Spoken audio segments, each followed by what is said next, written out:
And good evening, kitties, and welcome to Midnight Magic. We're here tonight because one of my favorite people in all the world recently told me that he was having a hard time falling asleep at night. So we are going to read for him a bedtime story.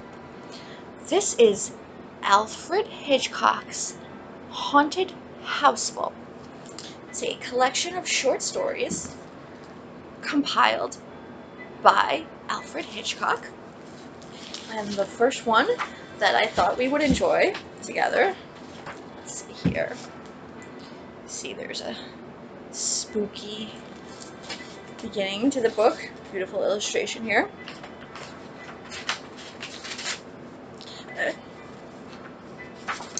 So the first one is called Let's Haunt a House by Manly Wade Wellman. And see, it starts there with this illustration of the car. The wooded slope on which a dozen scouts of Troop 15 had pitched their week's camp was naturally cheerful. Sun and sky were bright, and the shade was enough. A spring gurgled.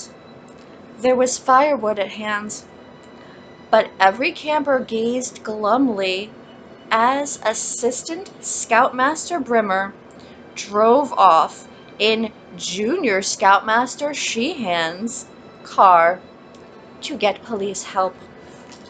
On the night before, Mr. Brimmer's car had vanished without explanation or trace. Not even the lightest sleeper had heard an engine start. Nobody could expect wheel tracks on the rocky downslope from camp, but the soft dirt road below would have shown zigzags to match the distinctive tread of Mr. Brimmer's new tires. And there was nothing but marks of smooth, worn-out tires. Holmes, known as Sherlock Hamilton, leader of the Hound Patrol, knit his black brows to denote a sense of duty shirked.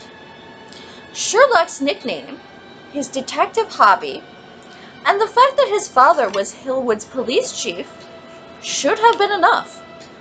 If they weren't, Sherlock had solved one mystery to his credit. Dolefully, he addressed Assistant Patrol Leader Doc Watson. No clues, no noises, no tracks. Ghosts must have gobbled it up. Maybe ghosts did, volunteered Chuck Schaefer. The farmers around here say that there's a haunted house 2 miles down the road. Leave it to Mr. Palmer, said Doc Watson. He was plump, but not soft, and spectacles did not hide his bright eyes. He's a police sergeant when he's not our scoutmaster. Mr. Brimmer will bring him back by tonight, and Mr. Palmer will explode all the ghost theories. A new voice broke in. Lean and humorous, Max Hinkle strolled over from the pit where he had buried some breakfast garbage. Ghost stories. You sound middle-aged, Sherlock. I'm not middle-aged, Sherlock punned. I was 15 last birthday. I'm ditto Doc. I don't believe in ghosts anyway. I don't either, chimed in Doc. I'm just kind of afraid of them. Not me, sniffed Max. Let's visit this haunted house. The junior scoutmaster had planned a morning's hike and willingly altered the route to follow the road. The scouts found a water-worn trail branching off and explored its rocky length until their leader held up his hand for a halt. No further, he decreed. I don't want any nightmares among you boys tonight. I see the house down there, said Max, peering into a hollow full of tall, gloomy trees. It was a lofty old structure, 2 stories high with boarded-up windows and an ancient slate roof. Its paint had weathered and faded to a sorrowful gray. Sherlock, too, gazed and then turned to join the departing hikers. If there were ghosts, they'd live there in regiments, he said. I wouldn't go there after dark, commented Chuck Schaefer. Not for a congressional medal. Medals are for heroes, scoffed Max. I'd go there for nothing, just to prove whatever it would prove. The hike finished, and the noon meal eaten, Sherlock brought up the subject again. You'd visit that haunted house after dark, would you, Max? I read you like a book, Sherlock, replied Max. You're daring me to visit Creep Castle after sundown. Medals are for heroes, Sherlock quoted Max's own words. Listen to this, Doc. If Max will go there, I will give him an item for his collection of junk. That Mexican War medal I found. It's a deal, said Max. He walked away toward the spring. Doc and Sherlock exchanged grins and winked. You know my methods, Watson, said Sherlock softly. I was going to give him the medal anyway. Now, a healthy scare might stir his blood and make him grow. Doc's habitual grin grew broader. Count me in. Sundown brought gloom to the campsite, deeper gloom to the road below. At the point where the trail to the haunted house branched off was the deepest gloom of all. Here's where I leave you, Sherlock told Max. He turned off his flashlight and made his voice sound hollow. You'll wait here, demanded Max, a little defiance, to mask the uneasiness he could not wholly shake off. I promise nothing. Get going. Max moved cautiously over the rough stones. Alone, Sherlock threw off his scout shirt, displaying a lightweight black jersey. From a pocket, he produced a burnt cork and liberally coated his face. Oh dear.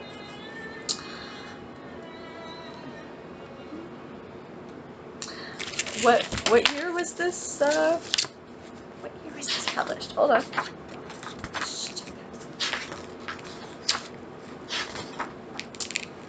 1950. So this book was came out in 1950. Different era. Anyway, he hurried his preparations to finish and moved after Max, silent on his canvas sneakers. Separately, the two approached the house among the shadowy trees, the unsuspecting Max and the furtive Sherlock. Mounting the tumble-down porch, Max tugged at the front door. It opened, squeaking and grating, like something in a radio horror program. Max peered, then went in. A moment later, Sherlock stole noiselessly after him, sliding along the wall inside. The front room was musty and still. Max moved over boards that creaked. He stared at a point where one carelessly boarded window gave trifling light next to some stairs. On the stairs stirred and rustled something pallid and shapeless. Ah, murmured the white thing, and waved draped arms. Max jumped back, but only 2 feet. He cleared his throat. Come out of that sheet, Doc Watson, he challenged, not very shakily. Don't you think I know your pudgy outline, even in this light? Ah, moaned the thing again, and descended a step.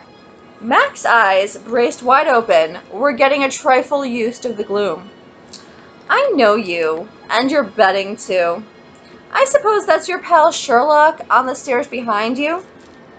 I'm right here, said Sherlock hollowly at Max's shoulder, blades behind him. Max jumped as if someone had stuck him with a pin. Then what's on the stairs with Doc? Something towering and black behind the sheeted figure emitted a menacing growl. Max whirled and sprinted out of the door, off the porch, and across the hollow. Behind him, speedy for all his plumpness, hustled Doc Watson. his sheet flapping behind him like a banner. Neither stopped until they had run the length of the rocky terrain and gained the road. There's an illustration. As his feet struck the soft earth, Max stopped so quickly that Doc bumped into him from behind. "What was that?" quavered Max, pointing unsteadily at something that flapped. "A shirt on a bush," said Doc. "Sherlock hung it there." "Where is Sherlock?" demanded Max, staring along the way that he had come. "I heard him inside the house." But neither of them heard Sherlock now. Sherlock still stood against the wall of the old front room, not 5 feet from the door. The abrupt flight of Max, with Doc at his heels, had delayed Sherlock's own retreat, and the doorway was now blocked by the huge, dark shape that had followed Doc downstairs. It stood long and motionlessly, uttering no sound beyond heavy breathing.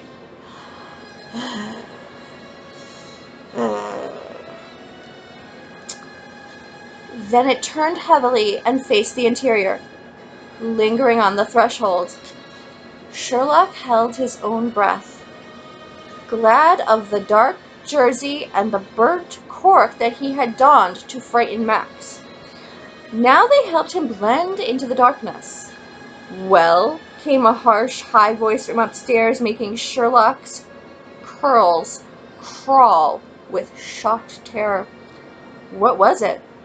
The big thing in the doorway made a gruff sound in its throat, and replied in a voice as deep as a bullfrog's. "Can't be sure, Corey. You were in the attic, huh?" "I was just opening a can of hash in the upstairs back room when I heard feet down here on the stairs. I started down as quiet as I could, and someone else came in. They talked together. Sounded like kids. Then one of them saw me, and they went out of here like dogs with cans tied to them."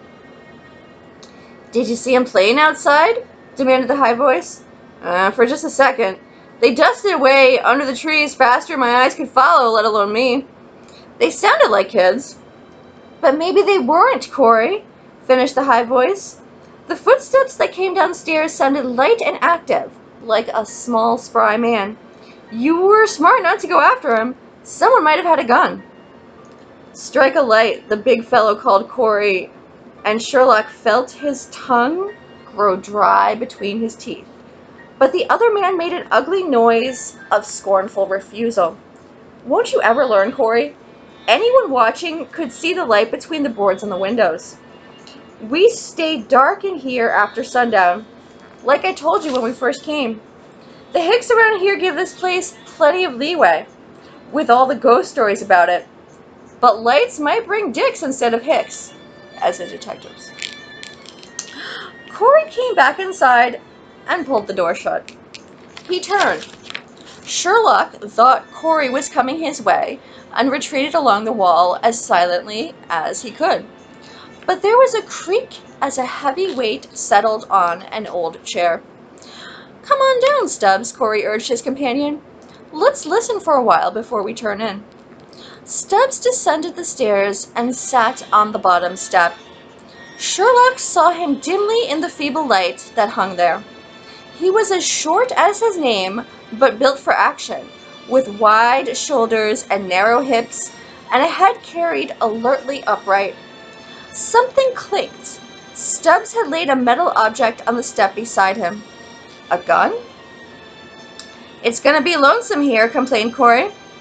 3 days and nights in this spook hole, and I feel spooky myself." "Good," Stubbs rejoined. "The local yokels expect spooks. Maybe what we're doing has its drawbacks, but it's better than working, isn't it?" "And you can't beat the hours," said Corey, his good humor a little restored. "We ain't done bad so far. We got one the night before last, another last night, and you say you spotted another we can get for tomorrow night. Pull them to pieces, and 88 garages hungry for parts will push and scramble to pay our prices." Sherlock had continued to move along the wall, silent on sneaker-clad feet, as he had learned to do in many a night game. He hugged the wall so that the floorboards would not creak. A gust of cool air fanned his cork-smeared cheek, and he put out a hand and found the edge of an open door. Corey and Stubbs chattered on, and he crouched down to back through the doorway and into the next room. For an instant of horror, he feared there was no next room. His backward groping foot could not find a floor to stand on, and only a quick, noiseless grab for the door jamb kept him from falling. Then his foot stretched lower and lower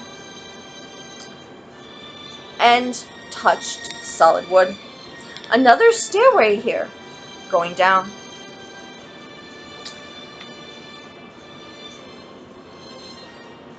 Sherlock painfully descended, one step and then another.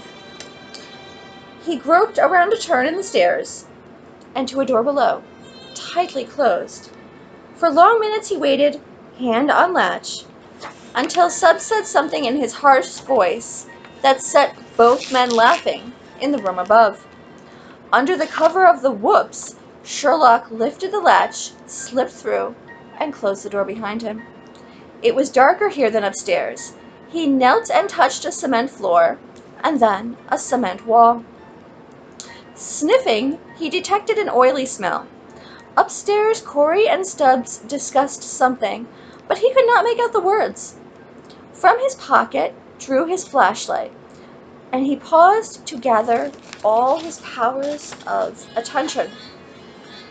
Then he flashed it on, held it for 2 seconds, and flashed it off again. He had seen a big rectangular chamber with double doors at the far end. These must lead to an entry from lower ground behind the house. The basement itself was furnished with a long bench of dark wood along one wall, with boxes upon it, and larger crates and kegs underneath it. Nearer the double doors was a jumble of big irregular shapes, covered with old blankets and tarpaulins. Sherlock tiptoed gingerly toward where he had seen the bench. He pawed for and found its corner. Next he groped into a box and lifted out something that felt like an ornamental cap for the radiator of an automobile. Returning it, he felt other things in the box. Spark plugs, he decided. Another box held more small parts for an automobile. No, much more than enough for one car. What had Stubbs said? A job that's better than working. The men had mentioned garages. Was this a garage? Why run a garage here, and why hide it if they were running it? Feeling his way along the bench, he touched something with his toe and stooped to investigate. A cylinder head, he guessed, and beside it 3 more. Beyond, he came upon axle rods leaning against the wall beyond the bench, and, afraid of knocking them down, he gave them wide berth and continued on to the double doors. But he found that they were padlocked shut, and turned back to the bulks swathed in blankets and tarpaulins. Perhaps he could hide among them until morning, and then find his way upstairs and out. The nearest tarpaulin covered a heap of fenders. No dents or breaks. They were certainly not here for repair. Next, he uncovered a stack of tires, still on their rims. He prodded the uppermost tires. Tires. He remembered the mystery of the morning. His fingers quested along the tread of one and then another. The pattern was sharp cut, new, and recognizable. He and the other scouts had searched for its marks short hours ago. The rear tires of Mr. Brimmer's vanished car had been patterned in just that zigzag fashion. Now I know! He opened his mouth to say it aloud, and stopped just in time. Good thinking there, Sherlock. He almost knew, really, but very shortly he would make sure. He lifted off the 2 zigzag-treaded tires, and then 2 more that must have shod Mr. Brimler's front wheels. The tires below were worn and smooth, like the tires that had made the marks in the road, marks disregarded by himself and all the others. He lifted one and found it strangely heavy. It still contained the complete wheel. Now I know. I do know.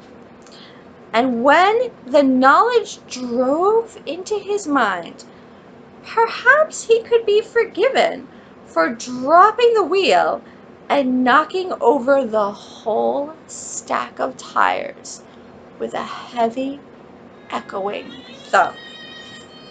Could he, though? Could he be excused for that? Really, Sherlock?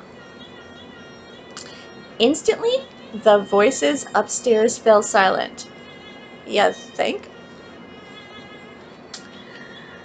He heard Stubbs and Corey get to their feet. He heard the floor creak as they moved cautiously but purposefully toward the basement stairs. The heavy feet of Corey, the surer, lighter feet of Stubbs.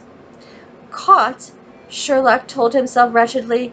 There were only 2 ways out of the basement, one padlocked, the other being descended by the men who were after him. He must think of something brilliant and decisive. Something that would give him the right to the nickname of Sherlock. Or inside of brief seconds, Sherlock! Of course, it was in Sherlock Holmes. Not in the stories, but in the play. He himself had never seen William Gillette as the great detective, but his father had often told him about it. The big scene especially lived in his imagination. A dark room, murderous villains, and how Sherlock Holmes had misdirected their attack. He snapped on the flashlight, ran to the bench, and set it there so that its beam made a halo of radiance at the door. Light must have seeped at once through the cracks, for the men halfway downstairs paused. Guns, Corey, Sherlock heard Stubbs say.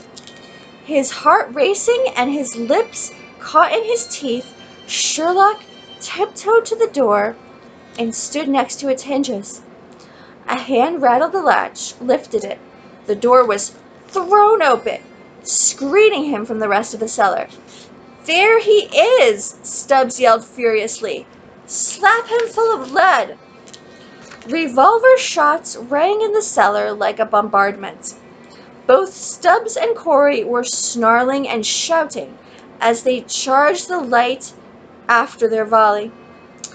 As they cleared the door, Sherlock spun into it and darted up the stairs. He tripped on the top one, but kept his feet. 4 mighty leaps carried him to the front door. He wrenched it open and ran as Max and Doc had done, making for the trail that led to the road. Racing along the stony path, he strained his eyes to see ahead. Almost at the road, he came to a halt. A car was parked squarely across the head of the trail, and figures moved stealthily toward him. Allies of Corey and Stubbs. He turned to look and flee the way he had come, but bumped into a tree and cried out despite himself. That you, Sherlock? Called Doc Watson. Take it easy, said someone else. It was Sergeant Palmer, his scoutmaster, pushing close with a grim expression on his normally pleasant face. Others gathered around Sherlock, Max, Doc, Mr. Brimmer, and a broad-bodied stranger who wore the star that identified the township constable. We made it to camp in about 8 jumps, Doc told Sherlock pantingly. Mr. Brimmer was back with Sergeant Palmer, and he and the constable drove down here to find out. It's all solved, Sherlock cut in hurriedly. I've been down in the cellar of that place. There are 2 men stealing cars. I found parts of Mr. Brimmer's car and 2 or 3 others. They're stripping the stolen car for parts, tires, and so on, and selling them secondhand. That's why, said Mr. Brimmer. But how did they get my car away without our hearing it or finding the tire marks? I found that out too, said Sherlock. Stacked with your tires were other smooth, worn old tires, with your wheels still inside them. That explains it. They sneaked up and switched the tires so we couldn't see any tread patterns that we knew. And they could roll the car downhill without starting the motor. Sergeant Palmer was moving along the trail again. Careful, Sherlock called softly. They have guns. They shot at me. That is, they shot at where I made them think I was. You've given us enough information, Sherlock, Sergeant Palmer told him. Keep quiet. You and the others stay at the rear. Constable, you and I will go up the trail at either side. He slid in among the trees to the right and the constable to the left, and both stole in the direction of the house. They had not gone a score of paces before the sound of feet, a pair of heavy feet and another pair of light ones, came toward them from the hollow. Sergeant Palmer paused behind a trunk that would turn any bullet, and drew his police revolver. His other hand flashed a light along the trail, and in its glow 2 figures stopped and made as if to run. You're under arrest, snapped the sergeant quickly. Drop those guns and hold up your hands. There were 2 clinks on the stones, and the men glumly lifted their arms. Okay, you win, squealed Stubbs angrily. You got us surrounded. The constable and Sergeant Palmer closed in, quickly snatching up the 2 fallen revolvers. The others came up to watch. Sherlock had a good look at his enemies for the first time. Surrounded? Palmer took time to repeat. Sure, back at the house. How'd your pal slip in the basement? We shot his flashlight full of holes, but we didn't get him. If he's coming up behind us, yell out that we've quit. I don't want no slugs in my back. The constable had brought out a pair of handcuffs, and now he shackled Corey's right wrist to Stubbs' left. Sergeant Palmer slid his revolver back into its holster and chuckled. I only know half the story so far, he told the prisoners, but we didn't have anyone there. No other peace officers, at least. This boy, he clapped Sherlock on the shoulder, was the one who found out what you were up to and scared you into thinking you were surrounded. Corey and Stubbs glared at Sherlock. Corey moistened his lips. Good night, Boy Scouts, he grumbled. What's your name, kid? Just call him Sherlock, piped up Doc Watson. And that is it for this evening. I hope you have a beautiful sleep. That's my cat, Psycho. She's Psycho. She was enjoying the story too. And we got the fake fire, and the Psycho, and the beverage. So, life is good. Have a good night. Talk to you soon.